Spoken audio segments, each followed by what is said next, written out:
Welcome to Kitchen Conversations. I am so pleased that you've joined me today because we're going to be talking about something very important, very dear to my heart, and I think it will be to yours too.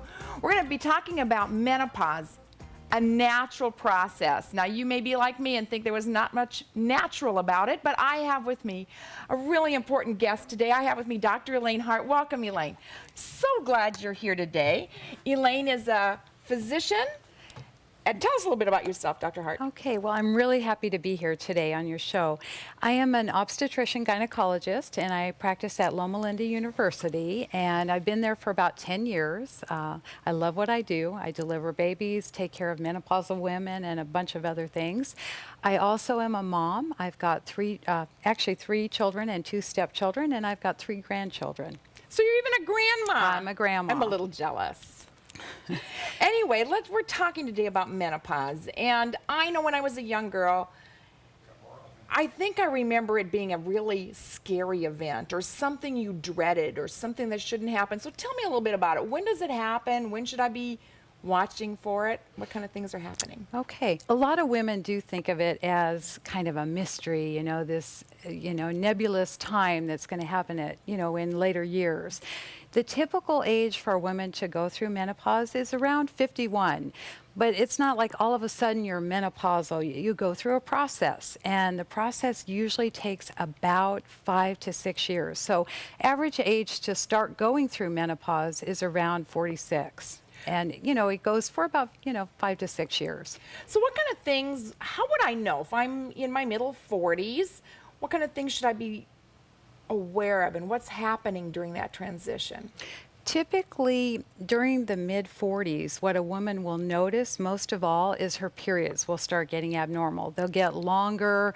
They'll be heavier, they'll be irregular. You might have a period every 2 weeks instead of every 4 weeks, and it'll be a lot heavier. They complain of a lot of blood clots and heavier bleeding, and it becomes very annoying.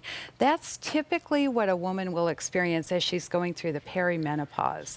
And then these are things I expect. I kind of remember, I'm a little past that now, but I remember feeling like a teenager again. When you all of a sudden feel like you're bleeding to death and you're going, what is wrong with me? I've been regular and normal for so many years. I think that was probably the first thing I noticed. And that's a great analogy because it is actually like when you're a teenager, because what's happening is we call it anovulatory bleeding, and it's when you start having periods the first 2 years, you ovulate about every other month or every couple months.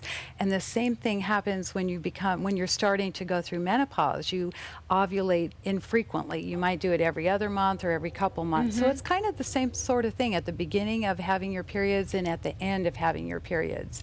Now some women will have other symptoms too.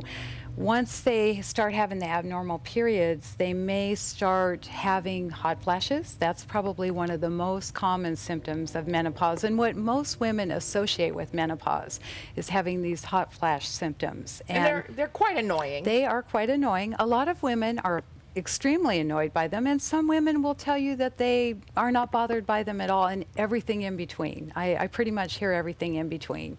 So, that's probably the most common symptom that women associate with menopause. However, there may be other symptoms too. Night sweats are another really common one. Is that not just a hot flash at night, or is it different? It is like a hot flash at night, and it's often associated with just waking up drenched in sweat. That's what women will complain of. The problem with that is that you wake up and you keep waking up during the night multiple times. And so you're not getting good rest. You're not getting good rest. And that's a real problem for women. They wake up tired, they're frustrated, their nerves are a little bit frayed. And so it's associated with short fuses. They have emotional outbursts. That's very, very common. And difficulty in relationships sometimes. I was going to say, and that probably is very difficult for the family because the family's been used to this even-keeled mom who's got pretty much everything under control and under wraps, and now suddenly she's acting just a little bit different. I don't know if you out there can understand that, but some of us have been there and understand how that feels for us. So it's very frustrating for women. When I start feeling those kind of things, if that's me, then what would be some things you could recommend I should be able to do about that? Because this is natural. This is not, I'm not sick when this is happening, right? Right. This is a natural process. It is just a part of life and something that we as women need to accept as a part of life. Now, there are things that can be done about it. You know, if a woman is menopausal and she's symptomatic and these symptoms are interfering with her quality of life, you know, what's most associated with treatment for this are hormone therapy, estrogen and progesterone therapy.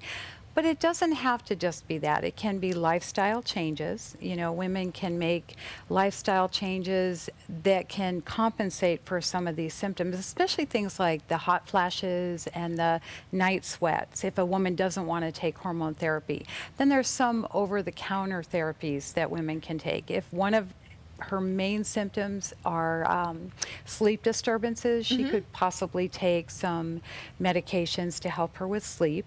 You know, there's things that she could do like that. Probably, you know, the night sweats are one of the things that affect women the most.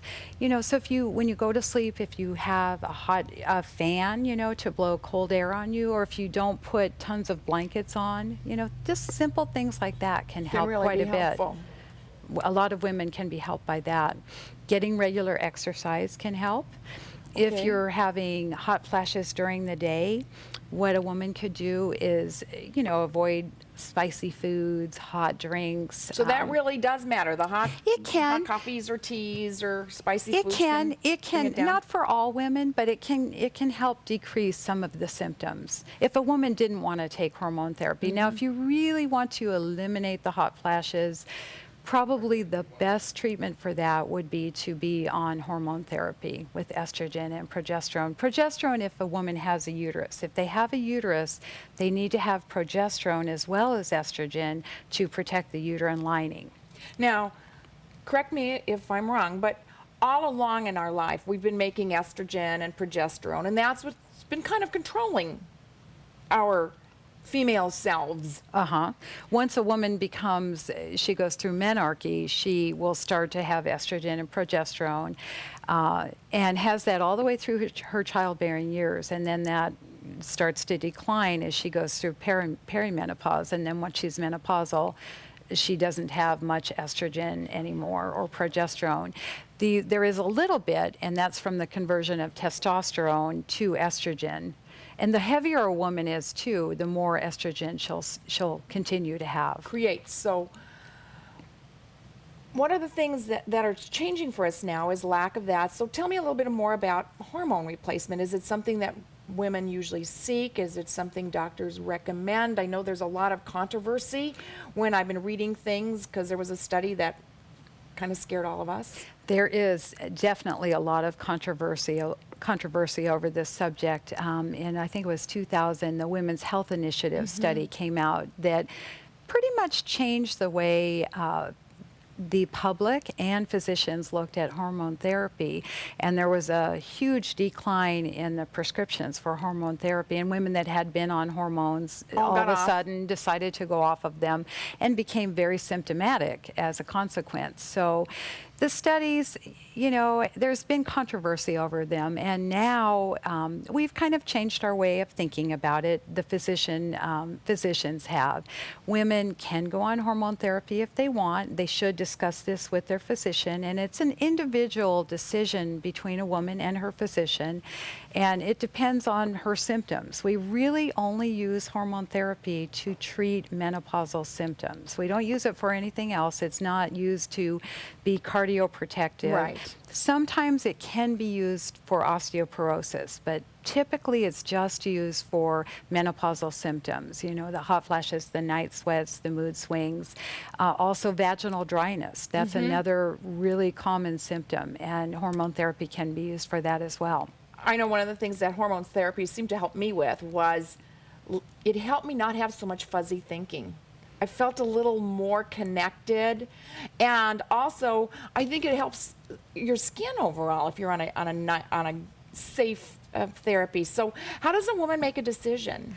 What a woman should do is talk to her physician, you know, discuss with her physician the symptoms that she's having, and the physician will explain to her the benefits and the side effects of hormone therapy. And there are definitely benefits and there are some side effects. And so it has to be an individual decision.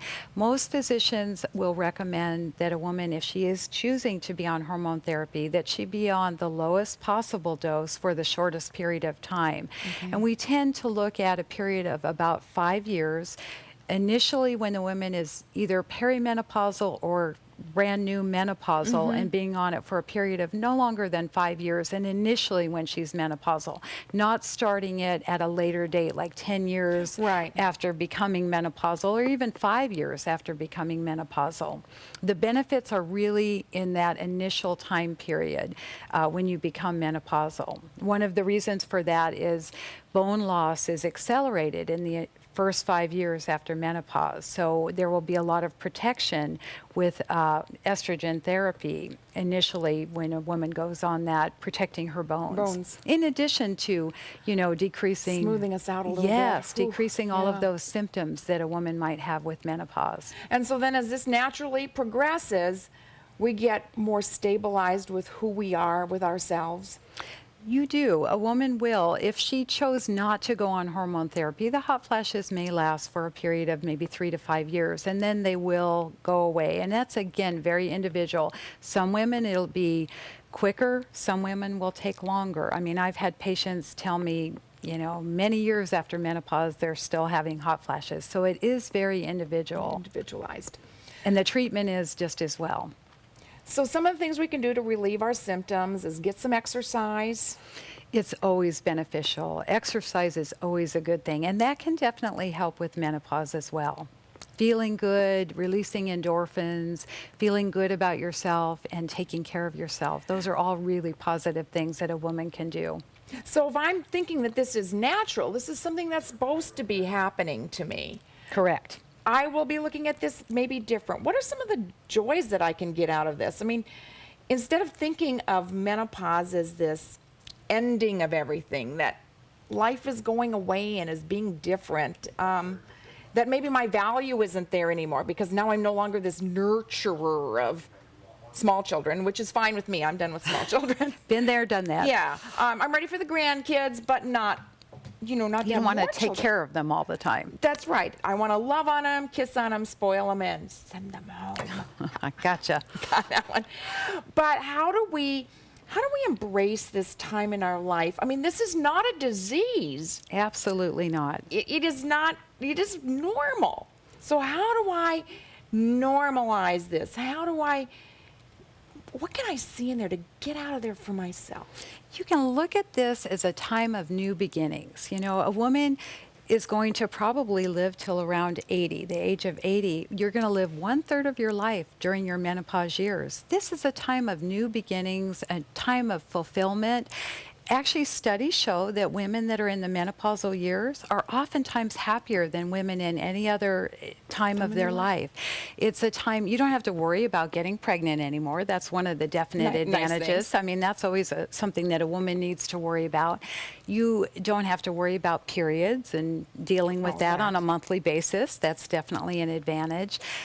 Women in the menopausal years are often done with their they're done with their childbearing, and the kids are oftentimes out of the house. They have more time to think of themselves and think about what they can do to nurture themselves, to fulfill the rest of their lives. So it can be a time of new beginnings, new horizons for a woman. And I think it's good to look at things that way. I do too. I really like that because as I was preparing for this show and thinking of what I have to offer and what we can do here as women together and to support my audience, I'm very concerned about this. It occurred to me that I had spent the first 30 years of my life growing up, becoming a big girl, trying to get a career, becoming useful, doing that searching for maybe the right spouse, and just transitioning, leaving your mother's home.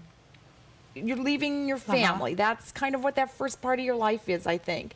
And then I spent the next third of my life married, raising babies, bringing them up, nurturing them so they were independent adults, and they've done that. And now you sit and you have some time to reflect. And I know I was able to go away to the beach of Oregon for 5 days one time, all by myself. And Wow. I've never done that, never taken I that bet. time for myself. And suddenly you're sitting there going, oh my goodness, I still have a third of my life left. And I have people saying to me, oh, have you been thinking about retiring? And I don't know, that just seems like a weird word for me. It's like, woo, I no, agree. no, I'm not ready to go sit there and have, I don't know what you do when you retire. People tell me they're happy, but how can I look at this last third as a best third? You can look at it like, what can I do? What do I have left that I want to do to fulfill my life?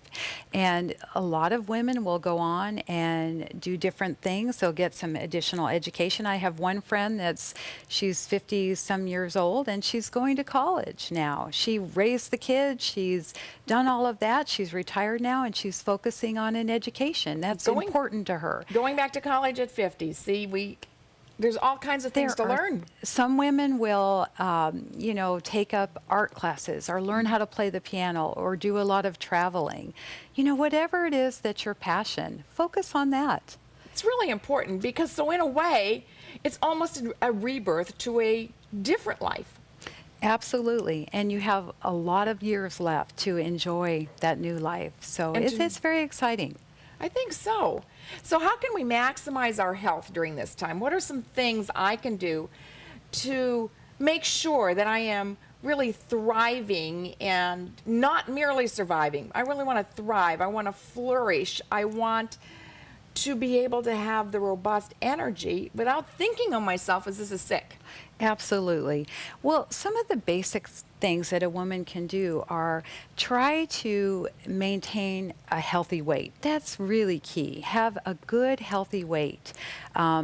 Be a normal body mass index of around 23 to 25. So it means you're tall enough and narrow enough. Yeah, based on your height and your weight, you want to be a normal body mass index. Actually, normal is 19 to 25, but the 19 to 22 is the skinny mini teenagers. Okay. And, a menopausal woman does not want to be like that. You want to have a little bit of muscle and weight on your bones. Otherwise, you're much more at risk for osteoporosis. So weight is really key. You're a lot healthier if you have a normal body mass index, 23 to 25. Eat healthy, eat lots of fruits and vegetables.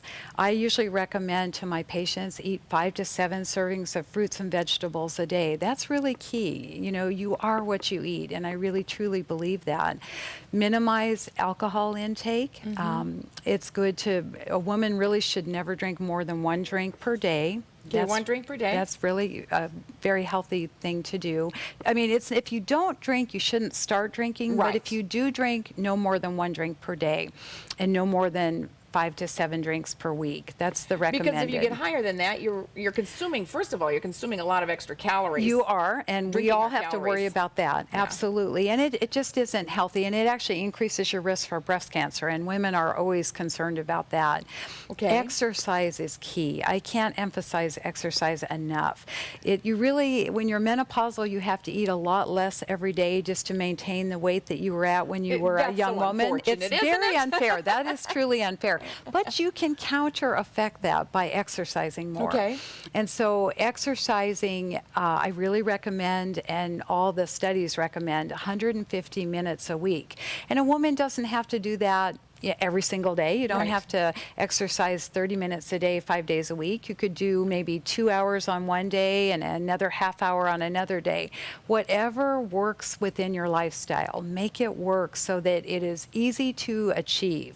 Don't make it difficult, like joining a gym or, doing some fancy sport. Just do something simple like walking in your neighborhood every day.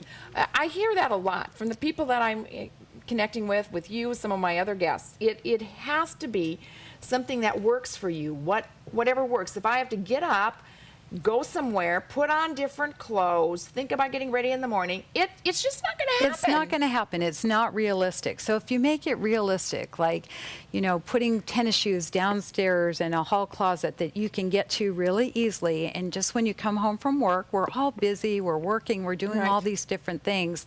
Put the shoes on and just go out and just do it. Walk for a half hour. It's not that hard to do. And if you make it simple, you will do it. And that will help you eat better because you're exercising. It all kind of goes hand in hand. And if I've exercised well, I probably sleep better. Absolutely. And if I exercise first, I might not be quite as hungry. That's kind of strange, isn't it? But it's true. It does curb your appetite a little bit, and you're going to feel better. You're going to rest better. And so some of the simple things are walking. I know you do something else.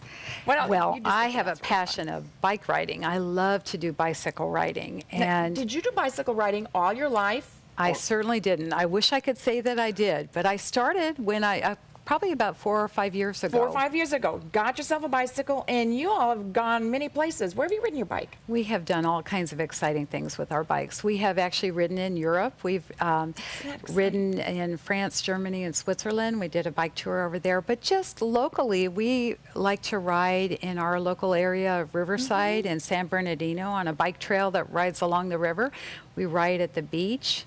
We ride with a bike club, and we will ride usually about 15 to 25 miles on a Sunday morning, and that burns a lot of calories. Boy, it sure does. It does. And yet you're with people, and it's fun, it's energizing, it's exciting, and fun for you and your husband, so that's nice. It's great. And so if you find something that you have a passion for and you really love doing, it tends to be less of a chore. It's something really fun to do. So I like to bike ride. I like to walk. Those are things. I would never be a jogger. I'm not a... Jogging doesn't work for me, and it's actually really bad for your knees. I'm sorry for all those joggers out there, but it is really bad for your knees. So well, and as healthcare providers we've already been very hard on our knees. I keep having creaky knees, and I keep saying, no, they're just crabby nurse knees. You know, they just work too hard on cement. You've been on your feet, we've been quite on a cement, bit. and I think there's a lot of other people that throughout our lives, our work areas have been heavy cement, and you've been doing hard work, and so your knees are already at risk. And just the normal wear and tear, you know, as we age, we do have a little bit more osteoarthritis in our joints, and the knees are definitely prone to that. Yeah, I was just reading a book the other day, and I thought I read something else, and it's an exercise that I haven't talked about here on the show, but that is the exercise of dancing. And I was reading an amazing book. I believe it was called Another Country, and it was a book about aging and the elderly. And I found it absolutely fascinating, and here they did a study, and the elderly women and men who danced way into their 80s stayed sharper, enjoyed life more, were less prone to Alzheimer's and all of these things. And what a more joyful, fun thing to do. Absolutely. I think that would be great. Ballroom dancing. That's something I would love to learn how to do. Yes, I do too. It's on my to-do list, on my bucket list. But I don't need to wait until I get too deep into the bucket, right? That's right. It'd be fun. But get out there and do something. Just enjoy. Even things in your home. There's some other things you can get DVDs that are fun.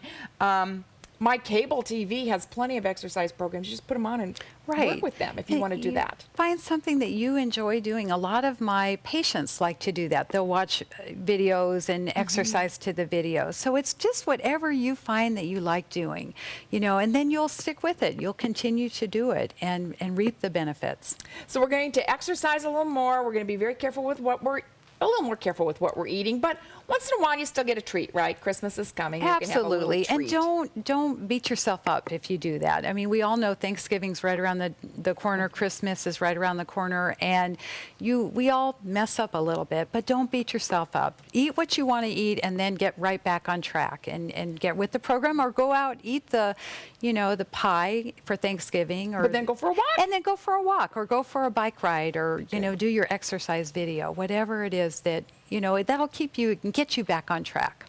Now I have a question for you.